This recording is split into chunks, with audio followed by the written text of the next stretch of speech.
Tinagurian ako ng mga tao bilang ice queen ng Russia. Walang emosyon, kalmado, perpekto. Ito ang maskarang binuo ko para mabuhay.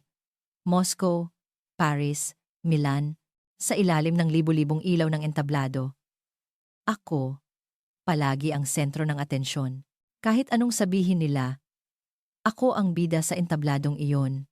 Ngunit isang araw, sa kauna-unahang pagkakataon, naramdaman kong para akong itutulak palabas sa sentrong iyon. At ang pakiramdam na iyon ay nagsimula sa isang lugar na hindi ko inaasahan, sa Pilipinas.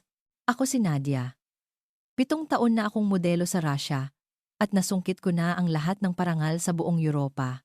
Ang linya ng aking panga ay ang anggulong kinahuhumalingan ng mga photographer. At ang paraan ko ng paglakad ay naging isang trend. Kaya para sa akin, ang Pilipinas ay isang lugar na walang anumang halaga. Anime, J-pop, mga pelikulang. Hapon, oo. Narinig ko na ang mga iyon. Pero ang Pilipinas? May mga damit mula sa mga Filipino brand na naisuot ko na sa mga commercial shoot at may mga Pilipino rin sa mga staff. Pero hanggang doon lang iyon. Para sa isang bansang tinitingala sa Asia, ang sentro pa rin ng runway ay ang Paris. Kaya noong araw na sinabi ng roommate kong si Irina na pupunta siya sa Manila Fashion Week, hindi ko napigilang matawa. Pilipinas? Seryoso ka ba? Bakit doon?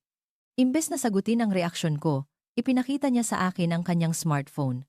Sa social media, sunod-sunod ang mga video ng mga fashion YouTuber mula sa Europa na sinusuri ang Pinoy fashion at mga live fitting video mula sa mga showroom ng mga designer sa Maynila.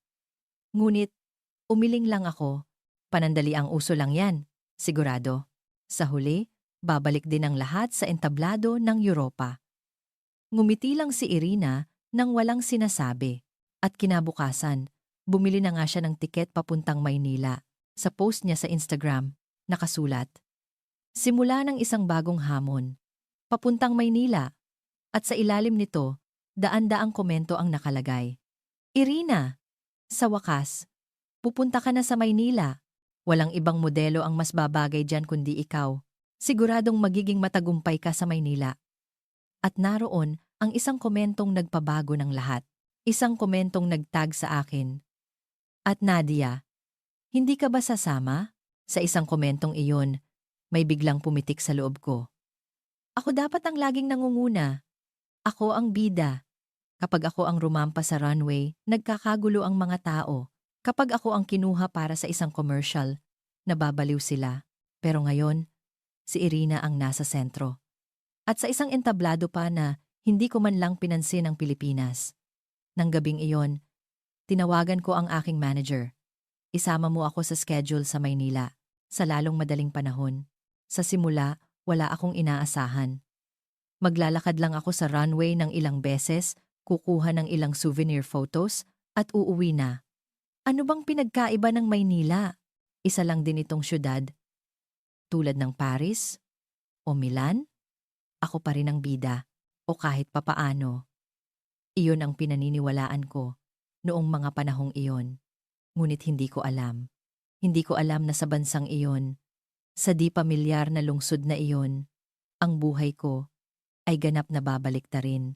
At hinding-hindi ko inasahan na doon ko makikilala ang taong iyon. Lumapag ang eroplano sa Ninoy Aquino International Airport pagsikat ng araw. Mula sa bintana, tanaw ko ang skyline ng Maynila. Mas maningning ito kaysa sa inaasahan ko. Hindi tulad ng mga artipisyal na ilaw sa Europa, may kakaibang init ang mga liwanag na ito. Magulo at maingay ang arrival lobby. Ang mga flight information board, ang mga staff, pati na ang mga tao, para silang gumagalaw sa isang magulong orkestra. Malayong malayo sa maingay ngunit organisadong paliparan ng Russia. Para akong natigilan, at hindi ko na malayang napatuwid ako ng tayo habang naglalakad. Kinabukasan, sa isang studio sa Bonifacio Global City, naganap ang unang photoshoot. Gaya ng dati, inayos ang makeup at buhok ko, at naghanda para sa fitting. Ngunit biglang nagbago ang ekspresyon ng mga staff. Lahat sila ay nakatingin sa iisang direksyon. Lumingon ako at nakita ko siyang papasok. Ang lalaking iyon, siya si Juan Paulo J.P. Santos. Simpleng-simple ang suot niya, isang itim na polo shirt at slacks. Tahimik siya, ngunit pagpasok pa lang niya, nagbago ang hangin sa buong studio. Walang imik. Tiningnan niya ang mga staff. Bahagyang ininspeksyon ang studio, kinumpirma ang pagkakasunod-sunod ng shoot, at inayos ang maliliit na detalye.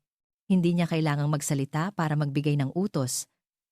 Lahat ay sumusunod sa kanyang galaw.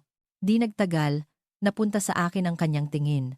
Dahan-dahan siyang lumapit, bahagyang yumuko, at sinabing, "Nadia, welcome to the Philippines. Mabuhay." Matatas ang kanyang Ingles, magalang ang tono, at napakalalim ng kanyang mga mata. Sasagutin ko lang sana siya ng tango, pero nang marahan niyang hawakan ang kamay ko, bahagya siyang natigilan. Mukhang may kwento ang singsing na, "Yan, ito ang singsing na bigay ng aking ina." Karamihan ay tinitingnan lang ito bilang isang ordinaryong alahas. Pero iba ang lalaking ito. Sa buong buhay ko, wala pang nagsabi ng ganoong bagay sa maikling sandaling iyon. Biglang kumabog ng kakaiba ang puso ko. Nagsimula ang photoshoot. At gaya ng dati, perpekto ang aking mga ekspresyon at pose. Pero hindi ko alam kung bakit. Hindi siya maalis sa isip ko. Ang presensya ni Juan Paulo. Matagal niyang tinitigan ang monitor. Pagkatapos ay tahimik na lumapit at bumulong ng isang payo. "Masyadong matapang ang tingin mo. Nawawala ang lambot. Naniniwala akong may mas mainit na damdamin dyan sa mga mata mo." Nang marinig ko ang mga salitang iyon, natulala ako. Ang mga mata ko, sa loob ng maraming taon, simbolo ito ng talas, pagpipigil, at kalamigan. Pero siya ang unang nakakita ng init sa mga mata ko.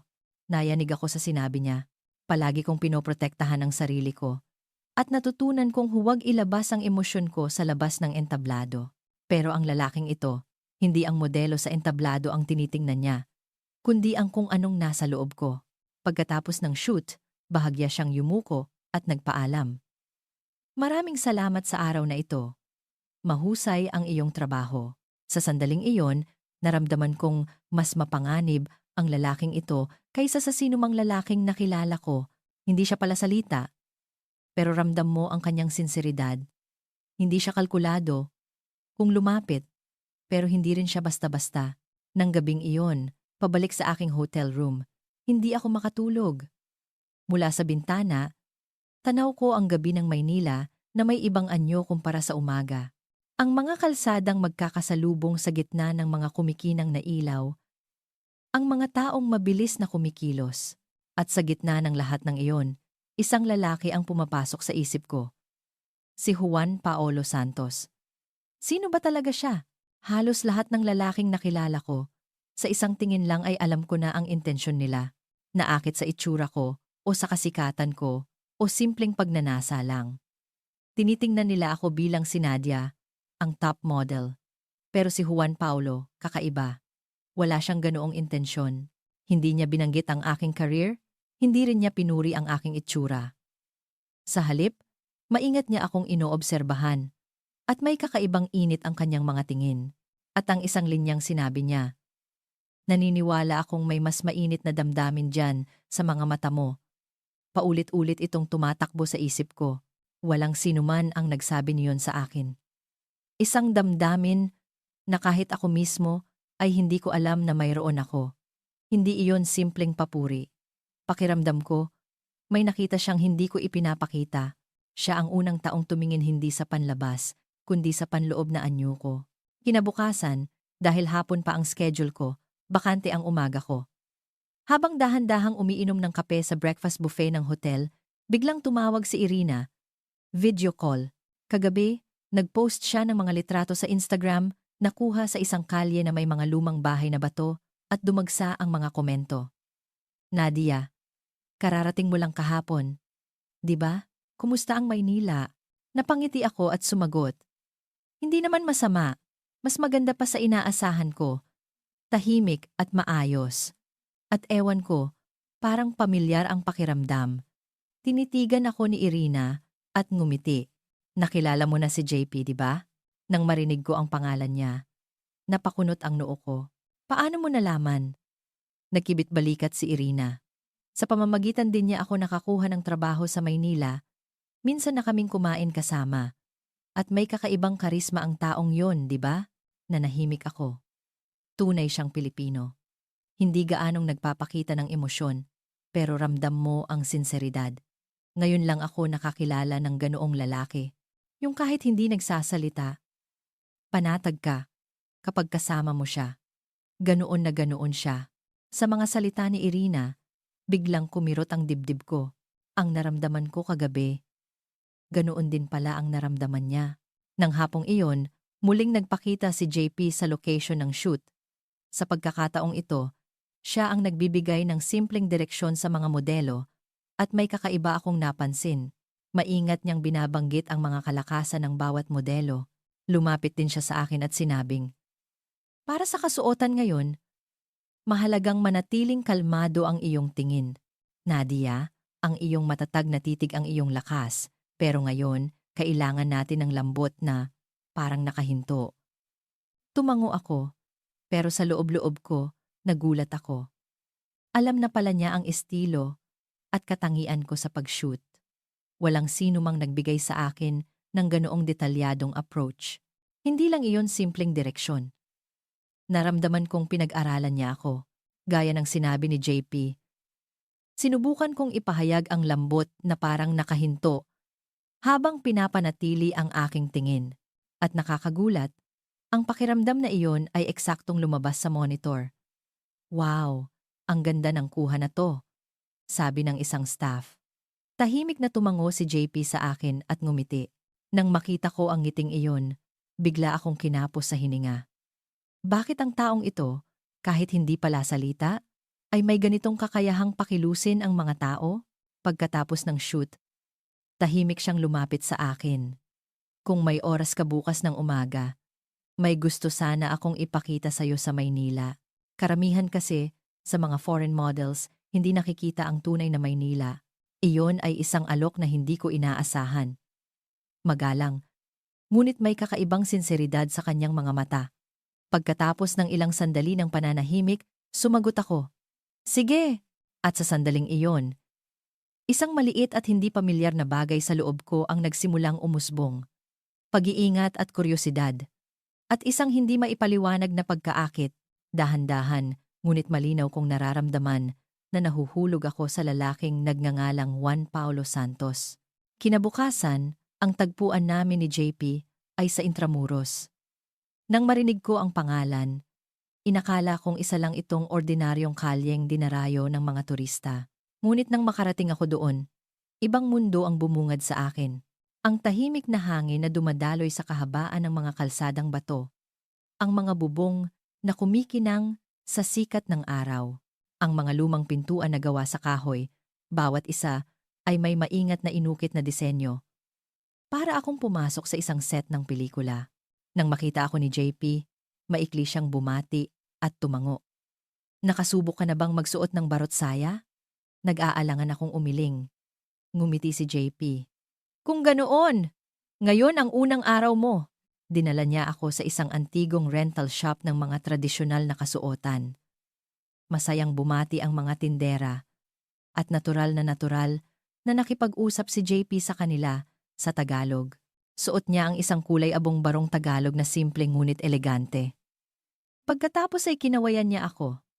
"Sa tingin ko, babagay sa'yo ito." Inabot niya sa akin ang isang kulay light pink na barot saya. Isang malambot at pinungkulay na malayong malayo sa karaniwan kong estilo. Nag-aalangan akong pumasok sa fitting room. At nang tumayo ako sa harap ng salamin, halos mapigil ko ang aking hininga. Ako ba ito? Hindi ito si Nadia, ang top model na naglalakad sa mga runway ng malalamig na syudad. Isang ibang ako ang nakatayo roon. Bahagyang mahiyain, kalmado, at may kakaibang init. Ngayon ko lang nakita ang ganitong mukha ko. Lumabas ako ng fitting room at tumayo sa harap ni JP. Tinitigan niya ako sandali, bahagyang itinaas ang kanyang ulo at sinabing, "Seryoso, mas bagay sa'yo yan kaysa sa sinumang modelong nakita ko." Naramdaman kong namula ang aking mukha. Dahil hindi si JP ang tipo ng taong madaling magbigay ng papuri, mas lalong tumagos sa puso ko ang maikling salitang iyon. Naglakad kami ng marahan sa mga eskinita. Ipinaliwanag niya ang kahulugan ng bawat bahay, kalye, at bubong, ang pilosopiya ng arkitekturang Pilipino, ang estetika ng mga ninuno, at ang birtud ng espasyo na nakapaloob dito. Dito, hindi sinusubukang maging marangya. Sa halip, sa katagalan mo lang makikita ang tunay na halaga nito. Isang malalim na alindog na walang ingay, iyon ang pinapahalagahan ng mga Pilipino. Sa mga salitang iyon, tahimik ko siyang tiningnan. Ah, ganito rin pala siya, naisip ko. Walang marangyang kasuotan o magagandang salita, kundi isang matatag at tahimik na sinseridad na nakakaakit ng tao. Hindi pa ako nakakakilala ng ganoong tao. Habang naglalakad, hindi nagmamadali si JP o pilit na nagsasalita. Sa halip, sinabayan niya ang aking mga hakbang mabagal, tahimik, at maalalahanin. Kasama siya sa kauna-unahang pagkakataon na puno ng kapayapaan ang puso ko. Pumasok kami sa isang maliit na tradisyonal na kapihan at in-order ako ni JP ng mainit na tsokolate na ngayon ko lang matitikman. Ang matamis na amoy at ang mainit na pakiramdam. Sa sandaling iyon tahimik kong naisip. Siguro, ganitong oras ang hinahanap ko, nagtanong siya. Hindi ka ba naninibago sa mga oras na tulad nito? Ngumiti ako at sumagot. Sa totoo lang, hindi ako naninibago. Bahagyang gumalaw ang kanyang mga mata at ngumiti siya ng napakaikli. Salamat sa mga salitang iyon. Nang gabing iyon, sa taxi pabalik sa hotel, habang dumadaan ang tanawin ng Maynila sa bintana, iba na ang tingin ko rito. Ang malamig na syudad ay naging mainit at ang mga di pamilyar na kalye ay naging pamilyar. At sa loob ko, malinaw na may nagbabago na rin. Napakatahimik. Ngunit sigurado, ilang araw na ang lumipas. Pero hindi maalis sa isip ko ang oras na kasama ko si JP sa Intramuros. Para sa isang taong tulad ko, hindi nababagay ang salitang init. Rason kaysa emosyon, kalkulasyon kaysa pakiramdam. Sa loob ng 7 taon kong pagiging modelo, ganoong klase ng paninindigan ang aking binuo. Pero ang mga salita at tingin na iniwan niya sa akin ay nagsisimula ng sirain ang mga patakarang iyon.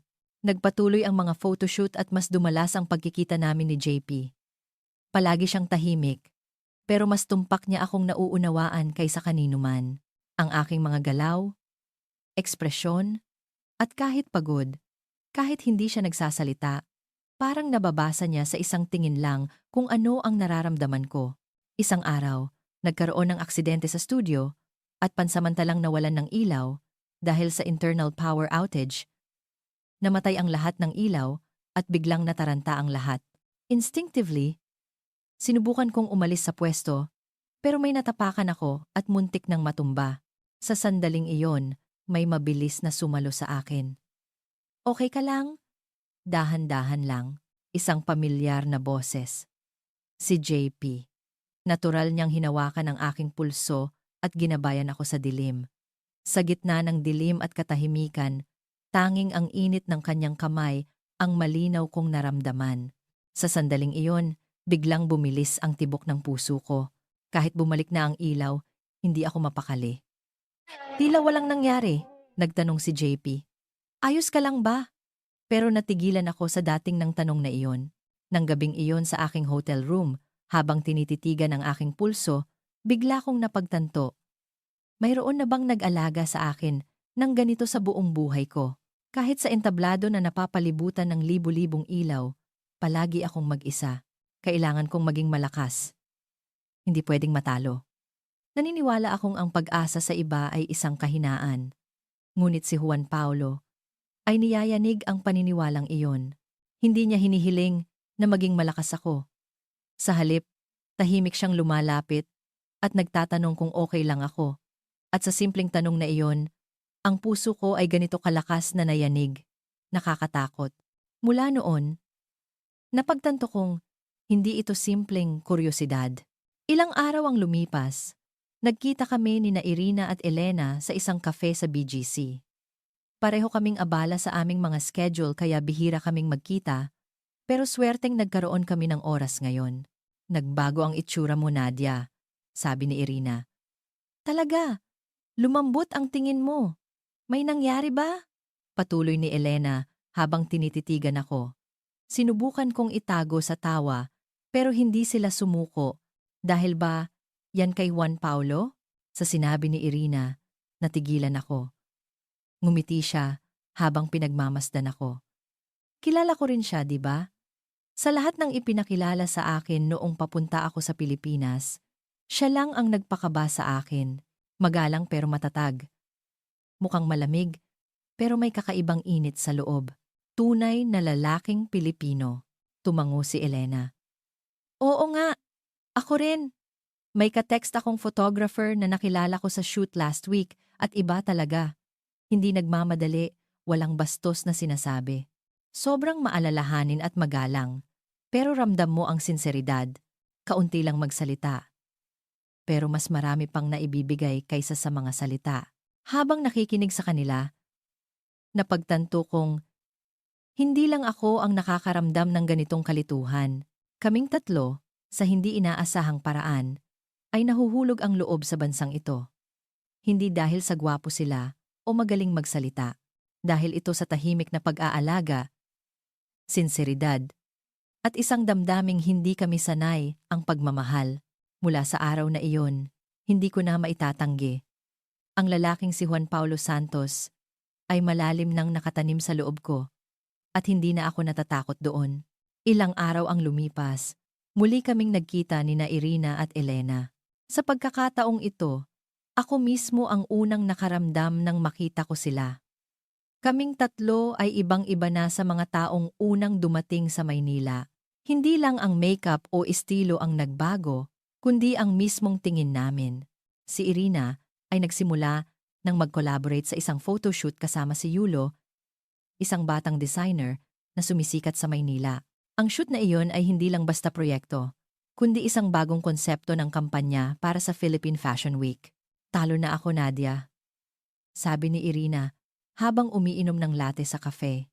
Noong una, akala ko gwapo lang siya at tahimik, pero nang mag-meeting kami, walang pagbabago sa ekspresyon niya habang sunod-sunod na sinasabi ang feedback niya sa mga damit ko. Para akong estudyante na natututo sa kanya. Hindi ko napigilang matawa at nagtanong, "So, anong ibig mong sabihin? In love ka na sa kanya?"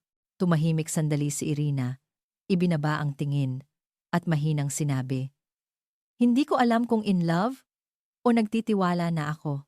Pero ito ang unang beses na naramdaman kong ganito ako nirerespeto ng isang tao. Hindi niya sinusubukang isuot sa akin ang isang bagay. Sa halip, sinusubukan niyang unawain kung sino ako bilang isang tao. Ngayon lang ako nakakilala ng ganoong lalaki." Sa mga salitang iyon, uminit ang dibdib ko. At si Elena, dahan-dahang ibinaba ang tasa at sinabi, "Si Kaito." Halos hindi nagsasalita. Pero kapag nasa harap ako ng kamera, palagi siyang nakatingin sa mga mata ko. Habang sinasabi ng ibang photographer na baguhin mo ang ekspresyon mo, itaas mo ang mukha mo. Siya, naghihintay lang hanggang sa lumabas ang emosyon ko. Nagtatakang nagtanong si Irina. "So, puro pakiramdam lang siya?" Ngumiti si Elena at umiling. "Oo, umaasa siya sa pakiramdam. Pero hindi siya nadadala. Alam niya kung hanggang saan lang ang pwede niyang lapitan sa plano. At doon siya hihinto. Para sa akin, napakalaking bagay noon." Habang nakikinig sa kanilang dalawa, kakaibang ginhawa ang naramdaman ko. Hindi lang pala ako ang nayayanig. Kaming tatlo, sa hindi inaasahang paraan, ay nahuhulog sa bansang ito at sa mga taong naririto. Nang gabing iyon, matapos ang mahabang panahon, sabay kaming naghapunan ni JP. Isang restaurant na naghahain ng pagkaing Pilipino na nakatago sa isang maliit na eskinita sa Maynila. Gaya ng dati, tahimik siya. At kahit sa pagpili ng menu, inuna niya ang gusto ko. "Hindi ka mahilig sa masyadong maanghang, di ba? Gusto mo ba ng sinigang?" Ang paraan niya ng pagsasalita, ang kanyang mga tingin, hanggang sa magalang na pagbati sa may-ari ng restaurant. Sa lahat ng detalyeng iyon, naramdaman ko ang natatanging kabaitan ng mga lalaking Pilipino. Maaaring sabihin ng iba na boring ito, pero para sa akin, malalim at may bigat itong tumatama sa puso. Pagkatapos kumain, palabas na kami ng restaurant nang biglang umulan. Nagmamadali kong kinuha ang payong sa aking bag, pero naunahan ako ni JP. Heto, binuksan niya ang maliit na payong, nadala niya at ipinayong sa akin. At natural siyang tumabi sa akin, hinahayaan ang sarili niyang balikat na mabasa.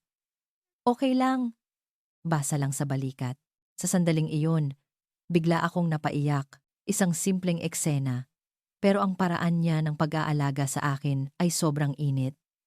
Tahimik kaming naglakad sa eskinita, sa ilalim ng ulan.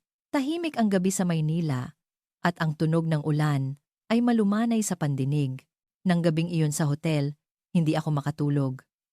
Habang pinapakinggan ang ulan sa labas, bumulong ako sa sarili. Bakit ganito kapanatag ang puso ko?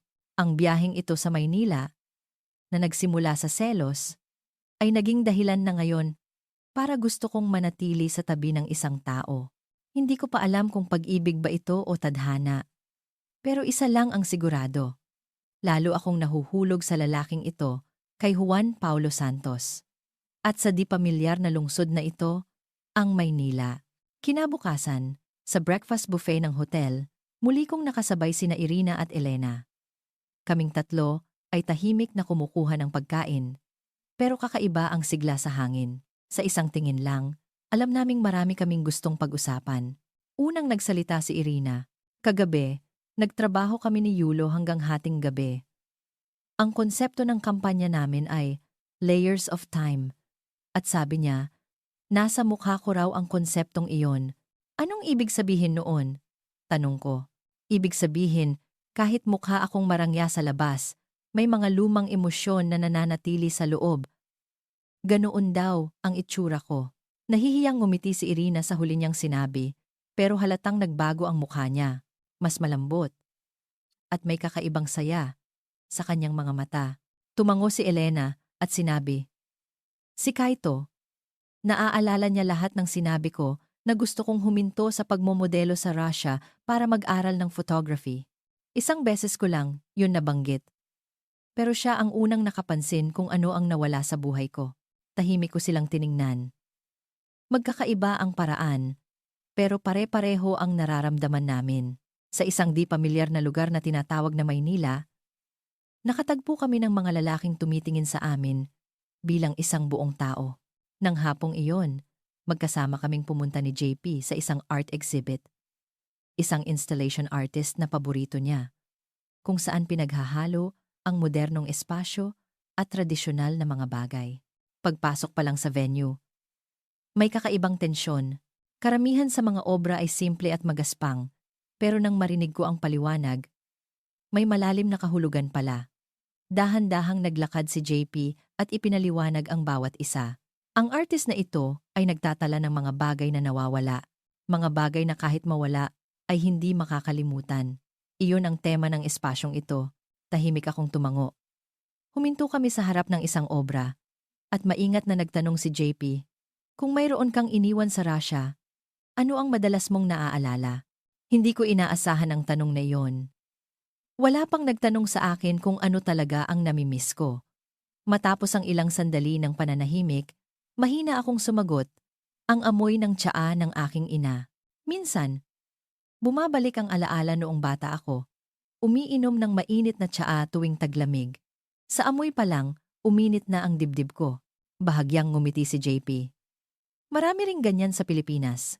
Mga bagay na para sa iba ay pang-araw-araw lang, pero para sa isang tao ay isang di malilimutang alaala. Ako rin. Naaalala ko pa ang amoy ng sabon sa damit ng aking ama noong bata ako. Sa maikling pag-uusap na iyon, nakaramdam ako ng kakaibang kapanatagan. Magkaibang bansa kami lumaki. Magkaibang wika ang sinasalita, pero hindi magkaiba ang paraan ng pagtibok ng aming mga puso.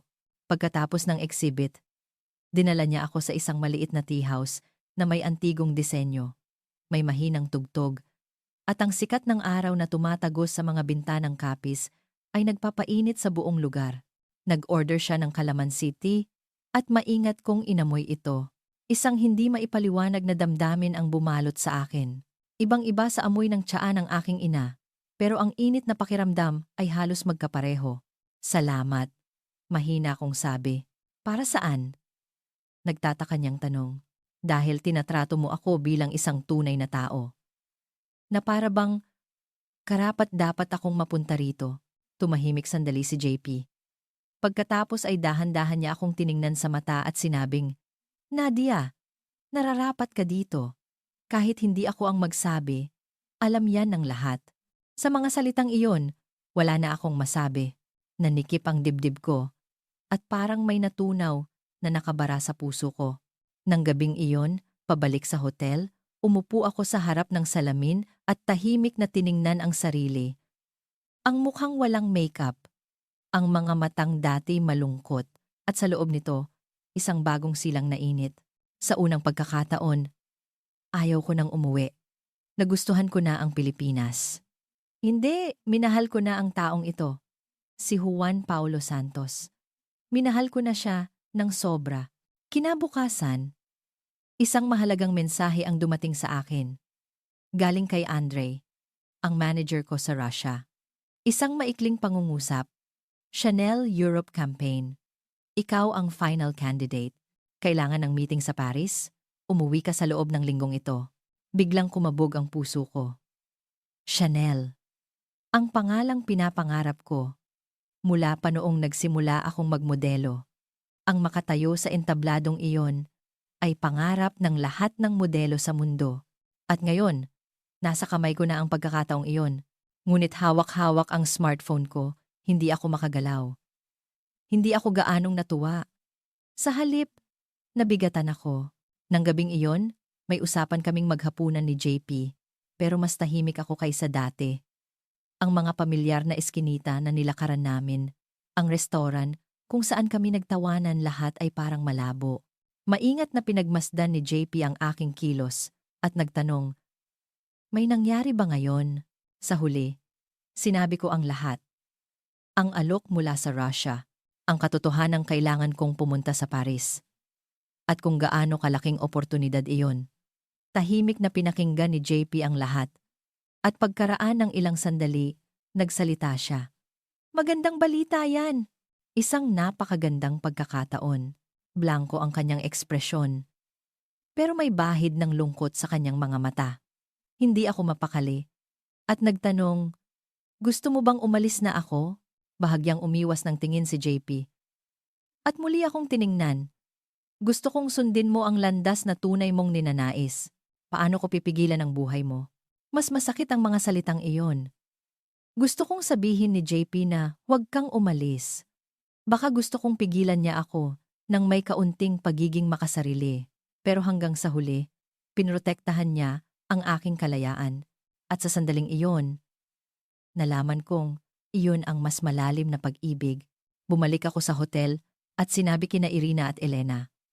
Nagulat sila, pero tumango na parang inaasahan na nila. Ngayon, ikaw na ang magpapasya, sabi ni Irina. Paris o Maynila, hindi mo pwedeng makuha pareho, dagdag ni Elena. Tahimik akong nagsalita. Ang problema, hindi ko alam kung ano talaga ang gusto ko. Tinitigan ako ni Irina at sinabi, Nadia, nakapili ka na. Hindi mo palang inaamin sa sarili mo. Sa mga salitang iyon, wala na akong masabi. Pinipigilan ko ang mga luhang nagbabadyang tumulo habang tinititigan ang gabi ng Maynila mula sa bintana. Ang mga ilaw ng lungsod, sa hindi malamang dahilan, ay naging mainit sa gabing iyon. Ilang araw ang lumipas, maingat na humingi ng isa pang pagkikita si JP. Ang kanyang ekspresyon ay maingat pa rin, pero mayroon itong determinasyon. Baka, ito na ang huling lakad natin. Naglakad kami sa tabi ng Manila Bay. Malamig ang hangin, at ang mga ilaw na nasasalamin sa tubig ay kumikinang. Tahimik lang na sumasabay si JP sa aking mga hakbang. Hindi ko na napigilan at nagtanong, talaga bang wala kang sasabihin? Huminto siya at tiningnan ako. Marami akong gustong sabihin, pero hindi ko paraan ang pigilan ka. Malaya kang tao, di ba? Sa sandaling iyon, hindi ko na kinaya. Pero ngayon, hindi ko alam ang nararamdaman ko. Natatakot akong baka pagsisihan ko kung mananatili ako dito. At mas natatakot akong baka hindi ko kayanin ang pangungulila sa'yo kapag umalis ako. Dahan-dahang inilahad ni JP ang kanyang kamay. Sa mga salitang iyon, bumuhos ang aking mga luha. Kahit kailan, hindi niya ako pinigilan. Pero ang sinseridad na iyon ang humawak sa puso ko at hindi na binitiwan. Nang gabing iyon, sa unang pagkakataon, umiyak ako sa harap ni JP, sa kanyang dibdib, tahimik at walang imik. Napakaraming ibinigay sa akin ng lungsod na ito. Pero sa lahat ng iyon, ang pinakamahalaga ay si Juan Paulo Santos. At sa sandaling iyon, unti-unti nang nabubuo sa puso ko ang tunay na desisyon ng aking buhay. Mula sa araw na iyon, kinansela ko lahat ng aking schedule. Humingi ako ng ilang araw sa aking manager sa Russia. At mabuti na lang, pumayag silang maghintay. Pero sa totoo lang, hindi ako humihingi ng oras para patagalin ang paghihintay. Sa halip, pinapatatag ko ang aking desisyon. Sa huling weekend ko sa Maynila, muli akong nakipagkita kay JP. Sinabi kong, gusto ko lang makita ang mukha niya. Nag-reserve siya sa isang tahimik na tradisyonal na kafe at hinintay ako. Pagpasok ko, bahagya siyang tumayo. Tahimik na hinila ang upuan para sa akin. Ang kanyang mga kilos ay mabagal at maingat pa rin. Pero sa loob nito, may mabigat na init. Nakapagdesisyon ka na ba? Tanong ni JP. Tumango ako at ngumiti. Oo, hindi na ako aalis. Hindi siya nagulat, hindi rin nagpakita ng tuwa. Tinitigan niya lang ako sa mata at dahan-dahang nagtanong, sigurado ka ba? Imbes na sumagot, hinawakan ko ang kanyang kamay. Naging okay ako dahil nandito ka. Sa sandaling iyon, nanginig ang mga mata ni JP, isang taong laging nagpipigil ng emosyon. Pero sa araw na iyon, naramdaman kong iba.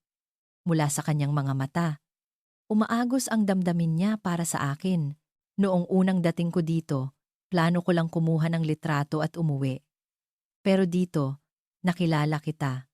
At muli kong nakilala ang sarili ko. Huminto ako para huminga. Ikaw ang unang nagturo sa akin na pwede pala akong mahalin kung sino talaga ako. Na kahit hindi ako laging malakas, pwede pa rin akong maging mahalaga sa isang tao. Hinawakan ni JP ang aking kamay. Tahimik. Napakahigpit. Mula sa araw na iyon, magkasama na kami. Wala nang alinlangan, wala nang takot. Si JP ay tahimik pa rin at hindi sobra sa pagpapahayag. Pero siya ang naging simula ng aking araw at ang kapayapaan ng aking puso. Si Irina, kasama si Yulo, ay nagbukas ng isang maliit na studio sa Katipunan. Isang collaboration platform na nag-uugnay sa mga designer ng Europa at Pilipinas. Siya mismo ang nagplano at nakisali sa disenyo. Hindi ko akalaing magagawa ko ito. Pero dahil paulit-ulit na naniniwala sa akin si Yulo, natutunan ko na ring maniwala sa sarili ko. Sabi niya habang nakangiti. Si Elena, kasama si Kaito, ay naglalakbay sa iba't ibang probinsya para gumawa ng photo diary. Habang inaayos ang mga litrato, sinabi niya, binago ni Kaito ang kadiliman sa buhay ko at ginawang liwanag. At ngayon, mas maganda ang buhay na ito kaysa sa nasa likod ng kamera. Kaming tatlo, pumasok sa isang buhay na hindi namin inaasahan. Kami na dati inaliligo sa ilaw ng runway, ngayon ay namumuhay sa tahimik na mga eskinita ng Maynila. At ang mga lalaking Pilipinong nakilala namin dito, hindi sila umaapaw sa emosyon na parang sa pelikula. Isang araw, sinabi ni JP. Sa totoo lang, natakot akong baka umalis ka. Gusto kitang pigilan. Pero hindi ko alam kung iyon ba ay pag-ibig o pagiging makasarili. Ngumiti ako at sumagot. Hindi mo ako pinigilan. Pero sa halip, naniwala ka sa akin. Iyon ang pag-ibig. Sa sandaling iyon, nagkatinginan kami at tahimik na ngumiti, na parang isang pangakong walang salita. Natural na nagkahawak ang aming mga kamay. Ang tagsibol sa Maynila, Ganoon katahimik at kainit kaming niyakap. Ilang araw ang lumipas. Dinala ako ni JP sa isang tahimik na parke sa tabi ng ilog. Bago lumubog ang araw, kumalat ang takip silim sa ibabaw ng ilog at ang tubig ay kumikinang sa pinaghalong kulay pilak at ginto. Mas tahimik siya kaysa dati at kitang-kita ang kaba sa kanya. Alam ko, pero nagkunwari akong hindi. Ayaw kong maunang magtanong. Parang mas malalim na mananatili sa alaala ang tahimik na panginginig na ito. Dahan-dahang umupo si JP sa isang bench at maingat na may kinuha sa kanyang tabi. Isang maliit na kahon, pero iba ito sa karaniwang kahon ng singsing. Sa loob nito, may isang singsing na may kakaibang disenyo hango sa kurba ng bubong ng isang tradisyonal na bahay. Simple, pero malalim. Tulad ng lungsod na ito, Nadia. Sa unang pagkakataon, narinig kong nanginginig ang boses niya. Noong una kang dumating dito, akala ko dadaan ka lang. Isang taong nabubuhay sa ibang mundo, pero hindi ka lang pala dumating sa lungsod na ito. Pumasok ka sa buhay ko. Tinitigan ko siya. Pakiramdam ko, sasabog na ang puso ko sa kaba. Ang bawat salita ng lalaking ito ay parang tula sa aking pandinig. Kapag kasama kita, tahimik, pero kakaiba. Mas nagiging malinaw ang mundo, nagiging mainit, nagiging matatag. Iyon ang kapangyarihan mo, maingat niyang hinawakan ang aking kamay. Hindi mahalaga kung saan ka galing o kung ano ang ginagawa mo. Pwede bang manatili ka sa tabi ko? Sa lungsod na ito, sa tabi ni Juan Paulo Santos, hindi ako makasagot at tumango na lang. Dumaloy ang mga luha sa aking pisngi. Ito ang buhay na gusto ko, ang pag-ibig na gusto ko. Oo, dito lang ako. Sa tabi mo. Sa maikling sagot na iyon, marahang ngumiti si JP at ang ngiting iyon ay mas mainit kaysa sa anumang ilaw na nakita ko. Ilang araw ang lumipas, nagkita kaming tatlo. Si Irina ay abala sa paghahanda para sa launch ng kanyang collaboration brand. Kasama si Yulo at si Elena ay nasa gitna ng paghahanda para sa susunod na exhibit nila ni Kaito. Hindi na kami mga dayuhan. Mga taong namumuhay dito, nagmamahal, at naging bahagi ng puso ng lungsod na ito. Nagpropose siya sa akin. Sa sinabi kong iyon, nagulat sina Irina at Elena. Nanlaki ang mga mata at agad na sumigaw sa tuwa. Talaga? Paano? Kailan? Grabe! Hindi pwedeng mauna ka! Tumawa ako at ipinakita ang singsing. Maliit, pero pinong kumikinang sa metal. Nakaukit dito ang aming oras at ang Pilipinas bilang background. Pabirong sinabi ni Irina. Sa huli pala, tayong tatlo ay dito na sa Pilipinas maninirahan. Sino nga ba? Yung nagsabing kukuha lang ng litrato at uuwi na, kumindat si Elena at idinagdag. Hindi ko makakalimutan ang itsura mo noon, Nadia. Para kang walang emosyon habang umiiling. Tumawa ako at gumanti. Hindi ko pa kasi alam noon na ganito pala kapanganib ang mga lalaking Pilipino. Sabay-sabay kaming tumawa. Sa ilalim ng sikat ng araw sa Maynila, parang mga taong nagsisimula ng bagong buhay. Nang gabing iyon, kasama si JP, habang tinititigan ang gabi ng Maynila, bumulong ako sa aking isip. Binago ako ng lungsod na ito. Hindi, binuhay muli ng taong ito at ng bansang ito ang puso ko.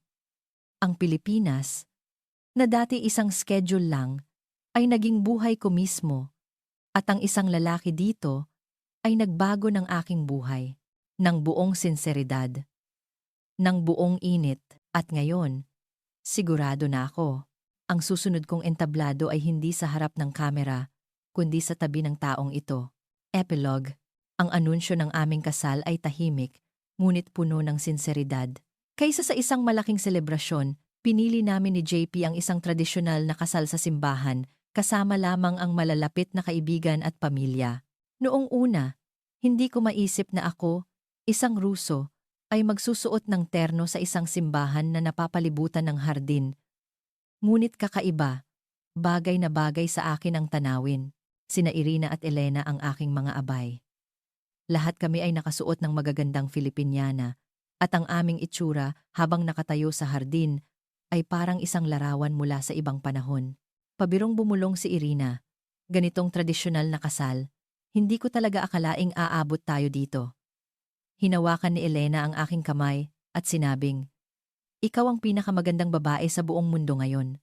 Ngumiti ako at sumagot, "Parang tayong tatlo. Sa Pilipinas natin, natagpuan ang tunay na sarili natin." Nagkatinginan kami. Hindi sa maningning na ilaw, kundi sa isang lugar kung saan nananatili ang sinseridad. Doon kami naging tunay na kami.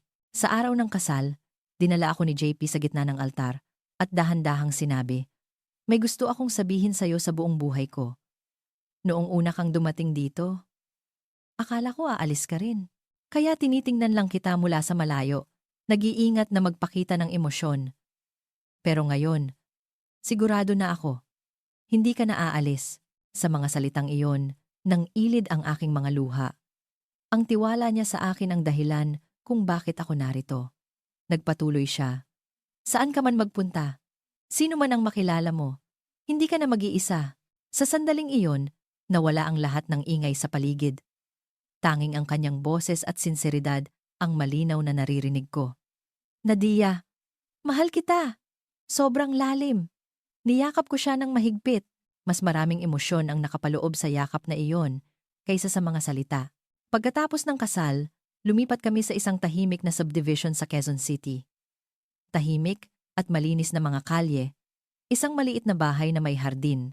Si JP mismo ang nagtanim ng mga bulaklak at tuwing umaga, tinitingnan ko ang mga iyon habang umiinom ng kape. Ibang-iba sa kulay abong langit na nakikita ko mula sa aking apartment sa Moscow. Si JP ay tahimik pa rin. Pero, sa katahimikang iyon, naroon ang lahat ng bagay na mahal ko. Respeto, pag-aalaga, responsibilidad, at ang pusong laging ako ang sentro. Si Irina at Yulo ay nagbukas ng showroom sa Ortigas. At sina Elena at Kaito ay naghahanda ng isang joint photo exhibit ng Pilipinas at Russia. Ganoon kami namumuhay kasama ang Pilipinas. Hindi bilang pansamantalang bisita, kundi bilang mga taong may sariling lugar.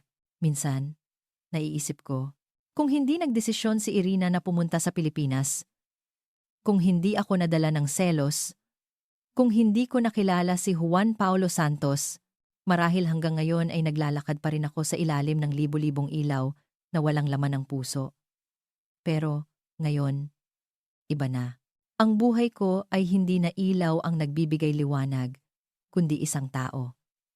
At ang liwanag na iyon ay si Juan Paulo. Lumipas ang tagsibol, dumating ang tag-init. Ang tag-init sa Pilipinas ay maalinsangan at mainit. Pero hindi ko na ito kinaiinisan.